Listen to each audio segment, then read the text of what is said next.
Le 24 avril 1671, au matin, on enfonce la porte d'une chambre du château de Chantilly. Et derrière la porte, il y a un mort. Une épée dans la poitrine, 3 coups, d'après le récit qui va circuler. L'homme s'appelle François Vatel. Alors là, tout le monde croit connaître l'histoire. Le cuisinier de la grande fête, le poisson qui n'arrive pas, le suicide pour l'honneur.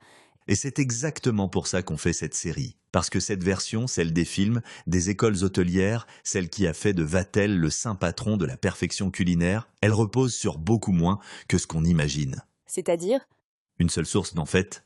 Un récit construit 2 jours après les faits par un officier de la maison de Condé et transmis à l'épistolière la mieux connectée de Paris. Madame de Sévigné. Voilà. Et avant d'aller plus loin, il faut dire un truc qui surprend tout le monde. De Vatel lui-même, on ne sait presque rien. Sa date de naissance? Pas établie. Son lieu de naissance? Pareil, les registres ont disparu. Même son nom est incertain. Comment ça, même son nom?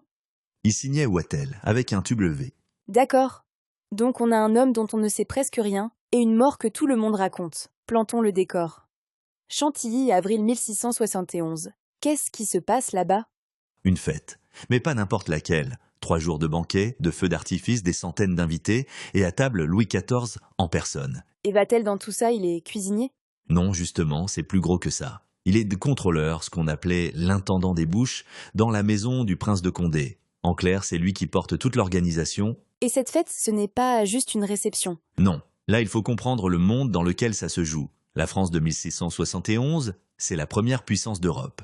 Et Louis XIV a compris une chose. Le pouvoir ne se contente pas de s'exercer, il se donne à voir. Versailles, qu'il fait construire à ce moment-là, ce n'est pas un palais. C'est une mise en scène permanente. Et l'étiquette, dans ce système, Ce n'est pas du protocole, c'est un dispositif de classement social. Être admis à la table du roi, c'est exister. En être écarté, c'est mourir socialement. Chaque souper de cour est une déclaration politique. donc celui qui organise le souper porte autre chose que des plats.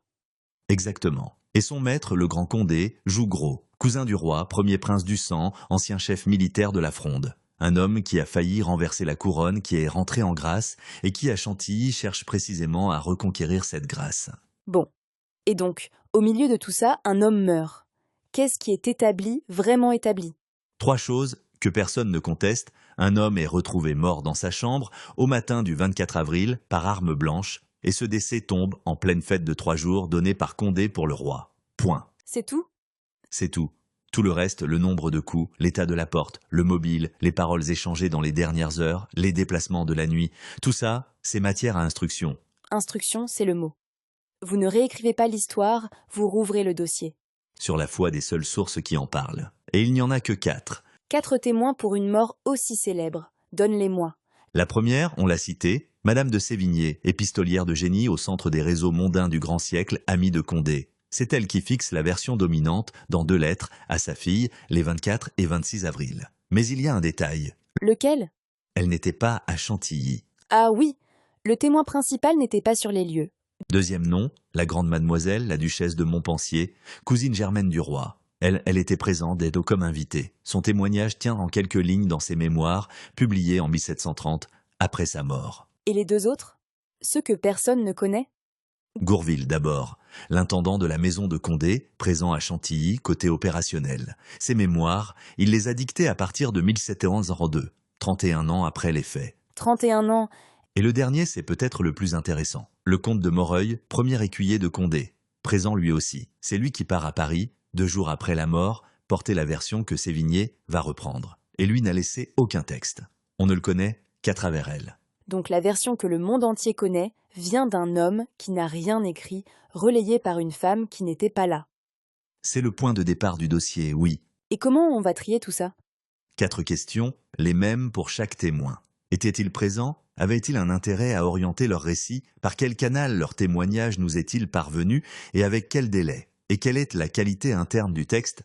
Pas de prime à la célébrité donc. Ni à la beauté du texte. La règle d'instruction est simple. La version la plus dramatique n'est pas nécessairement la plus vraie. Et celui qui contrôle le récit n'est pas nécessairement celui qui dit la vérité. La suite au prochain épisode alors.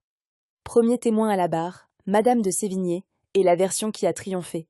350 ans qu'elle triomphe, on va regarder pourquoi.